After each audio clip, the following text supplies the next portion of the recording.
So we've had many conversations over the years, maybe not quite like this before, but, with an audience. Probably ends in an argument. No, it won't end in an argument. It will be discussion.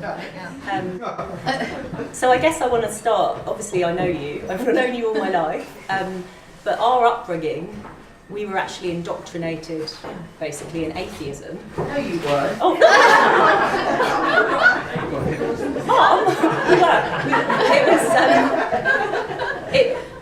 I will correct. It wasn't a religious upbringing, and so when you started this project, for me, it was quite a surprise. So, do you want to tell me and everyone listening how you ended up moving towards a religious subject? Yeah, it certainly wasn't, as you say, an obvious choice for me in terms of a photographic subject. We were brought up in a pretty liberal, lefty, kind of bordering, well, certainly non-religious environment. We very rarely went to church, or we weren't really part of that world, and faith was not a part of certainly not a part of our everyday life. But for me, I suppose there were two kind of reasons and questions I had in my head. I think partly thanks to our upbringing, we were both brought up to be very curious people, and I've always been very curious about other people's beliefs and motivations, and I was very interested in what motivated people to visit these pilgrimage sites, and an element of the unknown to me, because not being brought up in a religious household, I wanted to know what was it about, what drew people to these sites. And I think the other reason for me exploring pilgrimage sites in particular was, having lived in London for so long, I wanted to get out of the city, and I wanted to get out of the kind of chaos and the often kind of stressful day-to-day life of living in a big city. And once I started researching the projects, I obviously saw that a lot of these pilgrimage sites, the landscape is incredibly important to the overall experience of being there. Whether that's a spiritual experience, an emotional experience, a physical experience, but there was something about the landscapes that was very attractive to me, to escape London and to spend some time in what turned out to be often quite kind of serene and very thoughtful landscapes. Actually, because that makes me think that previously, when I used to characterise your work to friends or people who hadn't met you or seen your work, I would say, well, it's very much not landscapes and nature work, it was very urban before. So in fact, that's a really interesting move that you made you did urban landscapes before. Could you want to tell us a bit about your earlier work? Yeah, a little bit. I mean, my work, I work as a commercial photographer, essentially. That's how I make a living. And really, this Ex-Voto project was the first time that I really invested in terms of time, finances, emotionally, in committing myself to a long-term project, and that was a real kind of breakthrough moment to me, making that psychological shift from thinking about, oh God, how am I going to pay the rent, to thinking, if I want to really invest in this project, I need to do it fully. Other projects I'd done before that had been, probably more about the urban landscape and people within cities, but there was also something about kind of ritual that I was interested in, actually, without really, or devotion, in terms of, I did a project about fans, for instance, at different music concerts, and I did a project where I walked the length of Broadway in New York many, many times, photographing people along the way. So I'm, in a very general sense, I've always been interested in documenting people and place, but this was a departure for me in terms of the commitment to the project and the subject matter. And that commitment, you talked about being fully immersed in it, but you were literally fully immersed in one of the visits to Lourdes, weren't you? I went to the baths. Yeah, and you were, but you did a... Well, I mean, Lourdes was, I should probably say how I started the project in the first place. So I had this kind of fascination and this curiosity kind of combined with this need to, this longing, if you like, to escape the city. And then I did see a film by I think she's Austrian director, Jessica Hausner, called Lourdes, which they're going to be screening next Saturday, which was hugely influential because it portrayed this site of great kind of spiritual devotion that I'd heard so much about, but it was also beautifully shot, and it raised lots of kind of social and ethical questions about the healing power of these sites and what it means to the people who go there. But it was also very striking in a cinematic sense, because it was all based around an organisation called the Order of Malta, And actually, like a lot of the people, like the woman over there, it's a Catholic large organisation, and what was very striking about the film was that the outfits that these people wore from the Order of Malta. So the women wear these big kind of dramatic black cloaks, and the men wear these almost boiler type suits. So there's a really strong kind of aesthetic there in the first place, kind of coupled with the questionable nature of what these sites offer.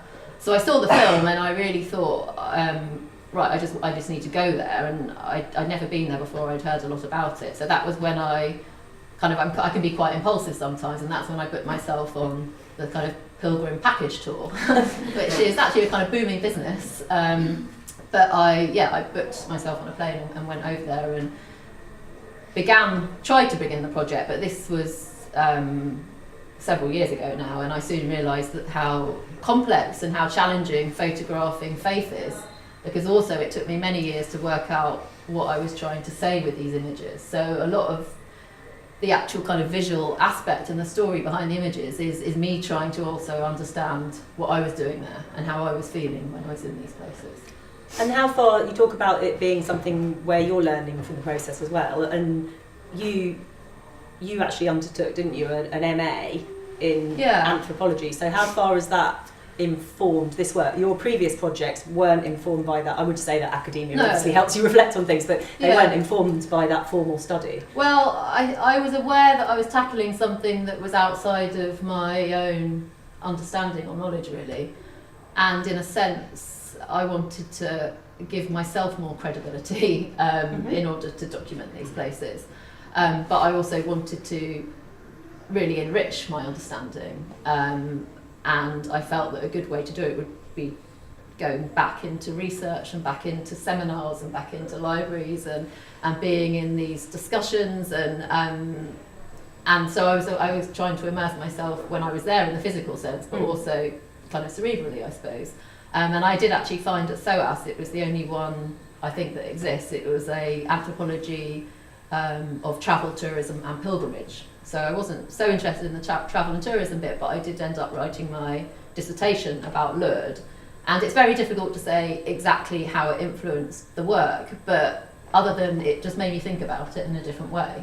And it's hard to articulate exactly how that... Do you think maybe it sort of formalised some of your methods, made you think harder about how you approach the topic? I think because so. You did a lot of work on method, didn't you? In this thing called autoethnography, isn't it? I did a lot of work about ethnography, and I also wrote a dissertation about phenomenology, which could be a whole other discussion. Yeah, maybe we'll put phenomenology. Yeah, it's not an easy kind of concept to explain, but I realised through phenomenology that the experience is very much a physical and sensory experience as well. So particularly in Lourdes, some of you have been there, but it's about taking the baths, it's about touching the rocks, it's about kind of leaving things behind in the landscape. And it was actually in a seminar at SOAS that someone brought up the term Ex-Voto, which has become the name of the project and the name of the book, which is an offering left as a sign of devotion, often in the Christian faith, although obviously it's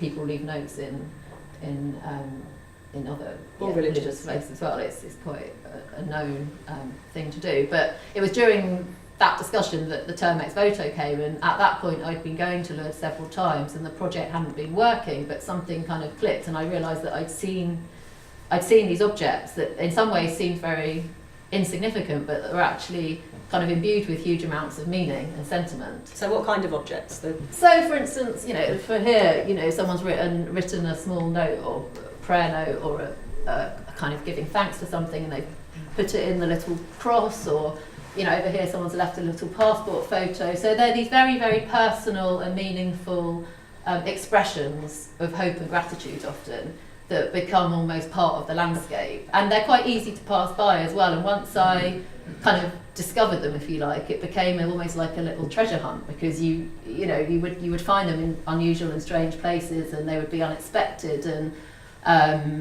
and you would then start creating what's the story behind that, because they're left anonymously most of the time. But then there was the ethical question of, do I read some of the notes or do I not read? I remember you photographing one in French and asking me to translate it. Yeah. And then I realised that was actually making me a bit uncomfortable, because there's an element of privacy that I wanted to to respect. So I chose not to photograph what was inside the notes. But I was interested in how these took on great kind of meaning once they were left in these sacred spaces. And what's amazing for some of us, well, certainly I experienced this, was that the sort of things left, they're not what we assume, they're not the crass, the sort of commercialised trinkets that you can buy. They're all... Yeah, I mean, there's an element, you do... Or have you ignored those? Well, obviously there's an element of selection in terms of what I photograph, whether it's a person or an ex-voto. Yeah. Lured, what I should say I was shocked by in the first place was how kind of crass and commercial it is on one level, because it's there's the kind of gift shops everywhere, there's the trinkets, which isn't actually a modern thing, because going right back to the period that I wrote about in the introduction, there were always objects for sale. Yes. But now, so it strikes us as really commercial now, but it was kind of part of the practice of religion back then as well. Yeah. So you would sometimes see, a glow-in-the-dark Virgin Mary in a pile of leaves or something. But actually I was more, in terms of, you mentioned this in your essay, it was almost more the kind of handmade and hand-constructed objects that were more interesting to me, rather than something that they just bought in the shop and plonked in the landscape. There were, people had brought things from home as well, so like photographs, some notes I think were written there, some were written from home and brought for other people as well, so there's this kind of element of you're making this gesture for someone else. And that was something I was very kind of careful about, or I wanted to be careful about, because I realised the first time I went to Lourdes, and the project actually covered three different pilgrimage sites ultimately, but Lourdes was the first one I visited, and I realised quite early on that you could do very much a kind of pastiche of this place, almost like a Martin Parr, and it would work very well for that, because it offers that level of kind of commercialisation and kitsch, really. But I very much wanted to avoid that, and what was interesting for me during my own experience of the project was that I actually started shooting when I first started the project, I was shooting it on colour, and it was much more traditional documentary in style, and it just didn't work at all, and I was getting really frustrated because something kept drawing me back to Lourdes, because I found Lourdes a fascinating place, but I wasn't able to express what I was feeling when I was there through the images. What didn't work? What did the resulting images end up like? I just felt that I'd seen them before, because pilgrimage has been documented really heavily in photography, and I was aware of that. And also I think I had this constant kind of pull between being an insider and an outsider, or feeling detached and connected. And the first images, you can almost feel that I'm scared to get too close. And I think through experience of going back and really starting to understand what happened when people went there, I then built up a confidence that allowed me to actually approach people directly. But the real breakthrough for me was actually kind of technically as well, because I was nearly going to give up on the project altogether, because it didn't have the feeling. When I was there myself, I felt this. It has got a strong kind of spiritual sense, even if you're not religious. There's something very unique about it. There's a lot of time you'll spend just thinking, and you'll see people sitting and praying for hours, and they're very much, kind of immersed in their own thoughts. And but there was also this kind of timelessness, particularly when the Order of Malta were there. And through, I think, because of the colour, that wasn't coming through at all. And I was nearly ready to give up on the project altogether. And then I thought, no, I'll go back one more time. And then I thought, why don't I shoot this in black and white? This seems so obvious. I spent 3 years at that point spending a fortune on processing colour film that would just get chucked in a drawer because I wasn't happy with it. But of course, the monochrome, once I went back and I started shooting in monochrome, and it almost reflected the kind of simplicity and the purity as well at these sites. But also I changed the camera I was using, and I went from using a medium format camera to a large format traditional plate camera, and that completely changed the way I worked. It changed my approach, it changed the process, it changed the relationship I had with the people I was photographing. So it really almost kind of transformed the project. Because time-wise, because you had to spend much longer with the person. Yeah, and it's a very considered way of working. So I'd go from, shooting 3 films a day or 4, which isn't even that many, to shooting 1 plate or 1 image a day. So really thinking very, very carefully about the composition, the framing, but also what was I trying to say, and getting it, getting the exposure perfect, and doing a meter reading, and then you have to put a cloak over your head. I mean, it's certainly not a snap, whether it's of a landscape or a person. So it just made me think in a very different way. And also, actually, what was interesting, there's almost a ritual to the way you work with that camera, and it can become quite kind of meditative, and that for me worked with the subject matter, because for me I don't really care what camera you use or what film you use or anything, but what's important to me is that you're using something that suits the subject matter and that kind of works with the subject matter. And it definitely, I mean, for me, you've mentioned the word timelessness, and what's really interesting about the shots is that they do, though modern pilgrimage is very different from earlier pilgrimage in some ways, these seem to sort of set up a cross-cultural, cross-centuries continuation of some of the earlier traditions. And also these sites have been, they've been around. I mean, Lourdes was from the late 19th or 1850s. But the others are earlier. But the others are from many, many thousands of years, centuries ago. Centuries ago, century, 6th, 13th century, even the Irish one back to pagan times.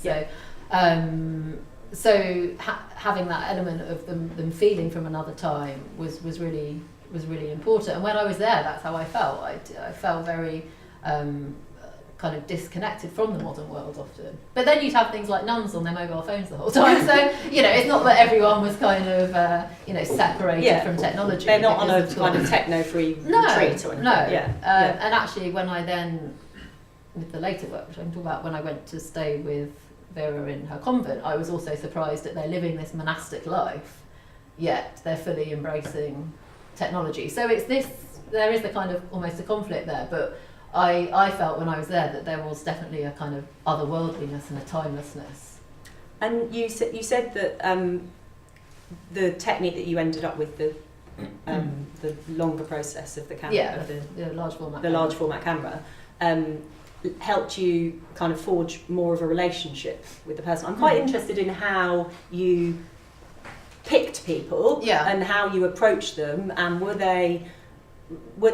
did they ask you, well, are you religious, or did people refuse? I mean, how did you approach the people? So once I kind of almost had the format that had begun to work in terms of the black and white in that camera, I would, I mean, there's obviously, to any photographer and any photographic series, there's an element of selection. You choose to photograph certain people, you choose not to photograph certain people, and of course there are a lot of the kind of like people in anoraks and fleeces who aren't as striking as the people sweeping through in the black cloaks.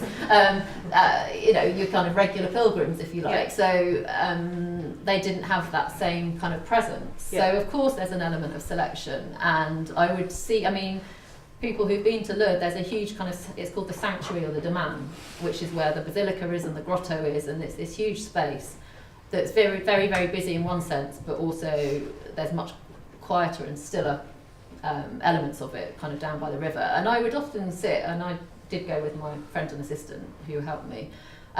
We would sit there for kind of hours, really, chatting, but also looking at people. And there would be something about, might be the way someone walked, or they had these incredibly expressive eyes, or they were wearing this incredible outfit. And we would then approach them individually and explain what we were doing. And of course, once the project had got some momentum and had started kind of working in a sense, we would then show them what we'd done.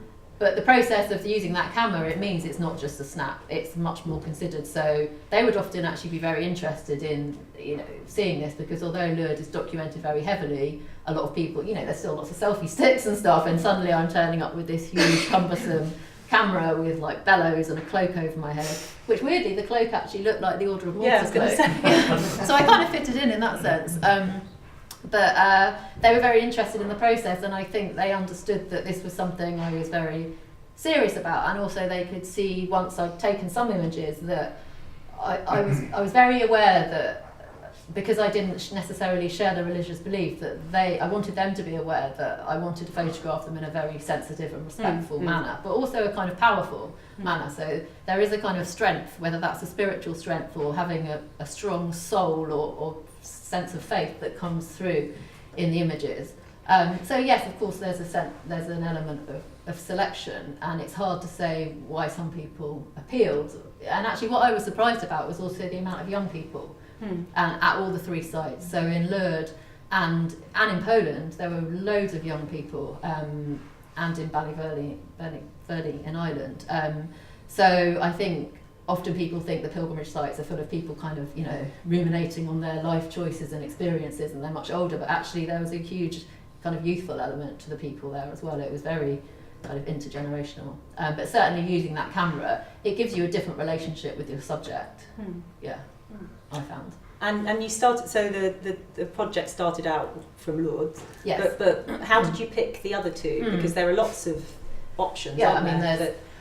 I kind of realised that, I could document pilgrimage sites for the rest of my life, really, and of all different, cross religions, because there are so many that are so meaningful for different faiths and different people. After Lourdes, I think whether it was that I at that point got used to the rituals and mass and the way that the kind of Catholic Church operated, in a sense, that I felt it would be weird to suddenly have, a kind of a Hindu pilgrimage site, so I felt that it was important that the other 2 were also Christian. So there's a coherence to it. Yeah. And there's a coherence to what people leave as well, in terms of the crosses and the kind of symbolism of those.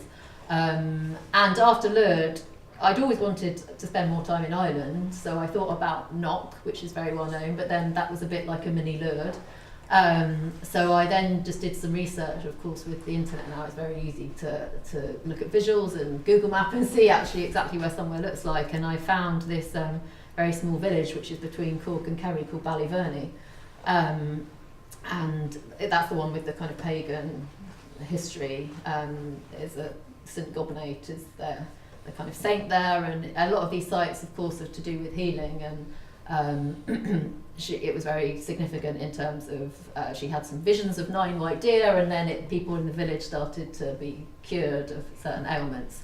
But it's a tiny, tiny village, but the faith is incredibly strong there, incredibly strong. And I kind of like rocked up with my camera, but because it's such a small community, once I got to know a few people, there was a little cultural centre I went to and introduced myself, and then they'd say, you must speak to Betsy, because she's been going to the site. There's a shrine there. She's been going there, for 60 years, and she goes every day. And then you realise very quickly that actually people would go and do the rounds with their rosaries, and often people would go every day, every single day. To the pilgrim site? Yeah, to the site. Okay. So it was very much, Ballyverny was very much embedded in people's everyday lives. So that's a daily pilgrimage rather than a... Whereas somewhere like Lourdes, obviously people are often journeying there from different countries, and the journey element used to be a very significant part of it.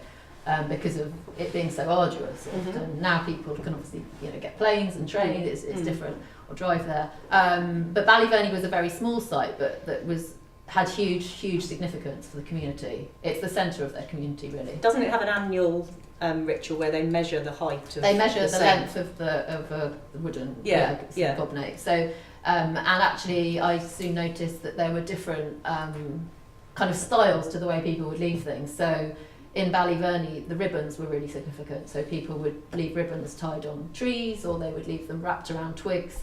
So there would be different ways of kind of expressing faith at these different sites. And then it was a case of I'd always wanted to go to Poland, and I found that there was this site called Grabarka, which is on eastern Poland, very close to the border of Belarus. And I saw it online, and there was kind of 10,000 wooden crosses, which is the big one there actually. Yeah. And it just looked incredibly striking. And I just booked a flight to Poland and a hire car and drove there. And then went back after that, because with these sites you don't know what you're kind of going to expect, in a sense.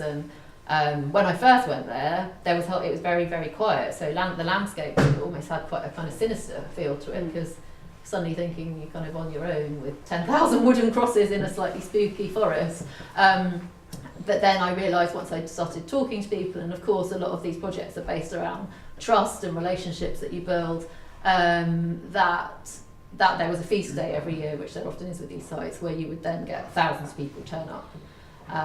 But also after visiting the other two sites, you know, I started noticing that there were elements that tied them together in terms of the landscape. So the site in Poland is actually Orthodox Christian, it's not Catholic, but there were themes like the water is a very important, from a kind of healing point of view, but also very important part of the landscape there.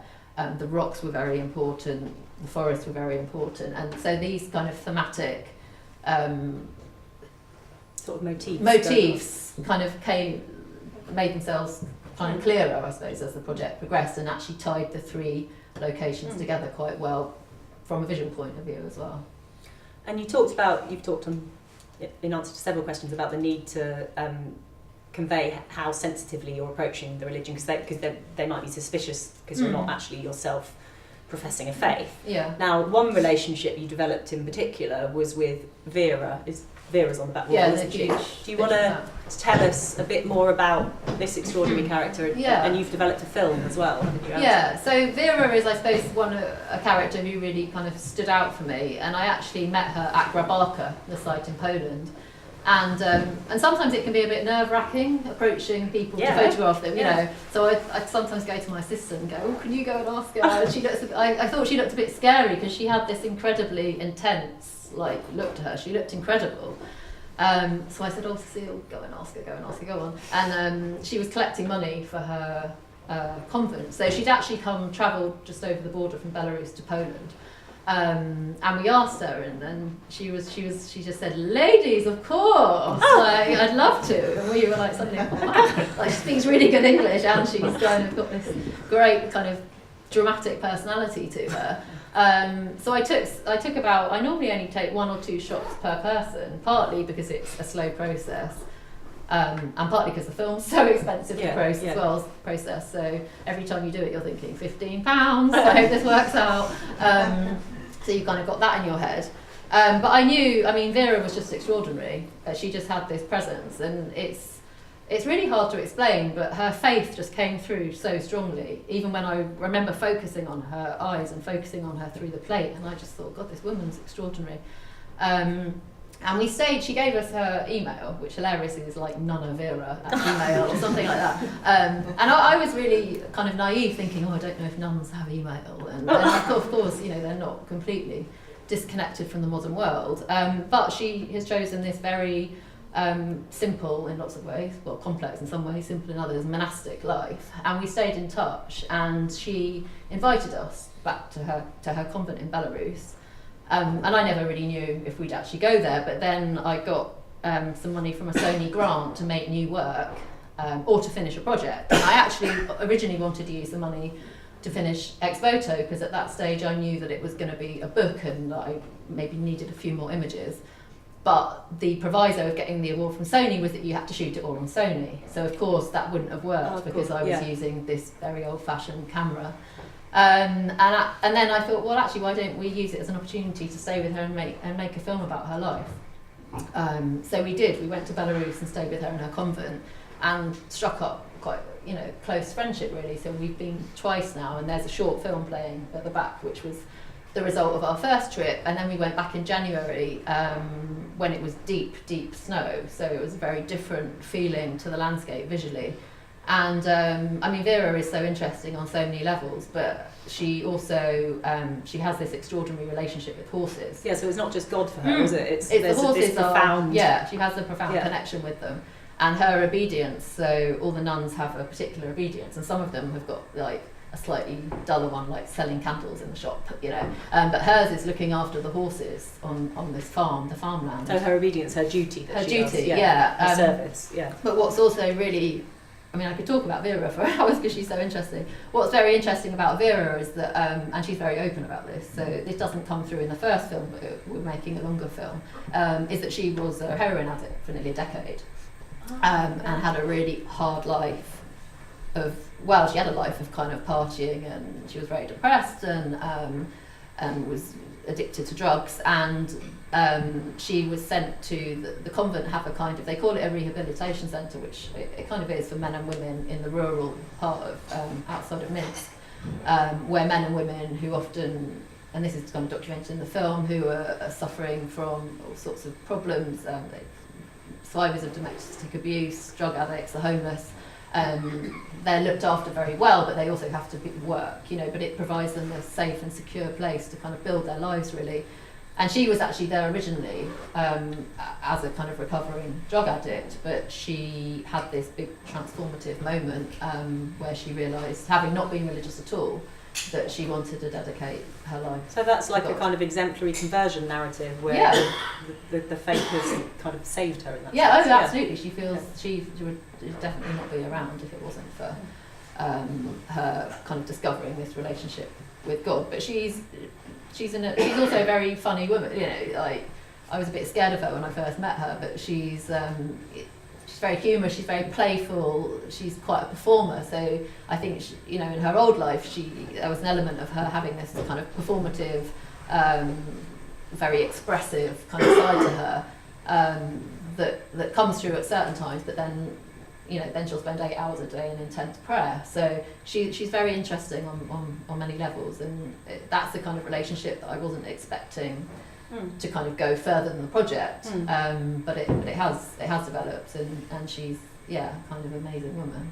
I guess in a way that combination of solitary activity and sociability as well is in fact part of pilgrimage, isn't it? Well, because the community, I mean, obviously I chose to photograph people on their own because I wanted that kind of powerful individual presence to come through.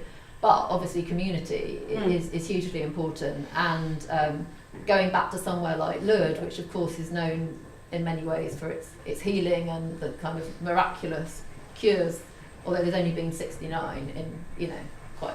Don't they have to be authorised as miraculous? Yeah, it's a whole process, and actually there's a doctor there. It's quite a cool title. He's the only doctor of miracles in the world. But it has to go through, it goes kind of via the Vatican and then back to this, he's Italian, the doctor, and actually a lot of people give up kind of pursuing their miracle, if you like, because it's such a long process. But what I realised, of course, when I was there was that, you know, miracles happen in many ways and different levels. It's not people being cured overnight, it's the spiritual strength they get, whether that comes through the landscape or it comes through community. There's a huge amount of, whether you're religious or not, you're very moved by the compassion on display, I think, and the kindness and the people coming together that I think you don't see very often, or it's hard to find sometimes in the modern world we live in. So you know, I mean, people do dismiss Lourdes for being ridiculous on one level, but I saw that it could be very transformative on a number of levels. Because the Christian ideal of caritas, of charity, of unconditional love is a fundamental part of that. And I saw that at the convent as well. Like the nuns are doing incredible work for the communities, and I mean, whether you're religious or not, you have to admire that. Okay, well, talking about compassion, let's open up to the audience in case they're tired of listening and want to be involved a bit more. And if anyone's got any questions for Alys, then fire away.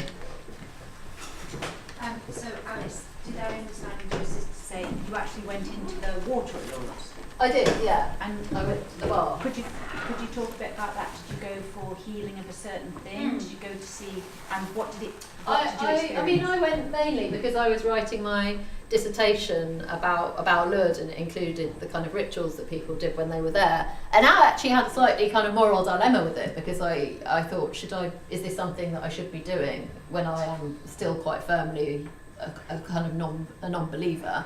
But I was also, you have to kind of queue up on these wooden benches and people will say prayers and things. So I was always thinking, don't pass me the microphone, because I really don't want to have to publicly say anything. But I was making very kind of detailed notes, very observational notes, really, trying to do a kind of ethnographic study of it. So, I mean, it is quite a strange experience, because you start thinking, because before I went in, I had talked to some people and they said, oh, when you come out, you'll be completely dry. You'll be totally dry. This is the thing about Lourdes, you get bathed in water.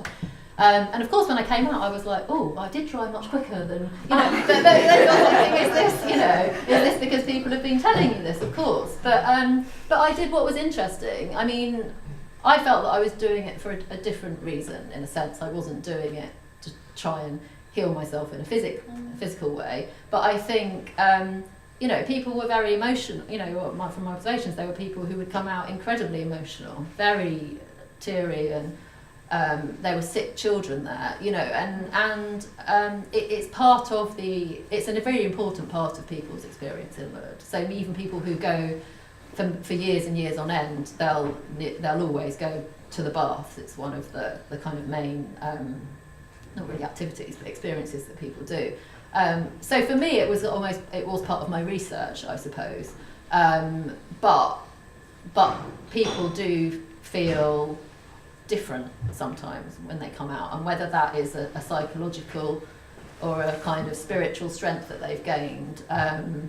But people will say, you know, that it has transformed them on some level, not necessarily cured them, but that something has happened during that time and during the week or however long they've spent there that has significantly changed something. But I remember you saying that you did feel something. I mean, not a kind of religious epiphany, but one might think that you wouldn't feel anything. But it was also a strange experience for me because I've never even been baptised, so it was like the whole element of this kind of ritualistic experience and what it offers. I was coming at it from a different kind of perspective. But yeah, I mean, it was very moving, even just being there, queuing up with the people. Yeah. Thank you. Any other questions? I don't know whether you know about it, but up the road here in Jesmond, there's a medieval chapel that was a pilgrimage location that's now ruined. It's owned by the city council, but people still go there, and they leave little votive offerings in the niches, and so, some of those are obviously religious in inspiration. There'll be crosses, there'll be candles, tea lights, night lights, but also there is an element of what I would see as being like slightly new agey things. People will leave pebbles and things that wouldn't really go along with orthodox Christian teaching, and I wondered whether you came across that sort of spread into new aginess in your researches, or was it more orthodox? It did vary at each site. So in Ireland you would get kind of rags and ribbons, and then in Lourdes you would, I mean, all sorts of people would leave dolls and teddies sometimes. I found a parking ticket in Ireland that someone obviously felt very guilty about this, speeding offence or something. So it does surprise you. A lot of asthma inhalers were left, prescription kind of medical bottles. In terms of kind of new agey, it depends on where you draw the line, because candles have obviously been, you know, hugely kind but not sort of important. hanging crystals and things. I didn't see any crystals, but there were surprising things that were left that you wouldn't expect, that obviously did have a lot of personal significance for the people who met them, who left them. A lot of rosaries, obviously, in Lourdes in particular. But yeah, they were varied. There were some kind of things that looked quite modern, so they looked almost like modern, I don't know, dolls and toys that looked quite out of place in the landscape. And obviously I chose to photograph the ones that fitted more kind of, not seamlessly if you like, but felt more natural in the environment. But you would sometimes see something that would almost jar a little bit, but then you don't know the story behind that and the significance of that individual. But also, obviously, pilgrimage, it's now a tour. You know, it's hugely popular in terms of kind of tourism now as well. So particularly somewhere like the Camino and Santiago, you'll get many people going who would consider themselves not to be religious, but they're going for their own journey. It's the kind of eat, pray, love thing, isn't it? There is an element of that, yeah. But people find that it's a space for them, whether they're religious or not, to really to think and to connect and to carve out some space away from everyday lives that I think is important for everyone.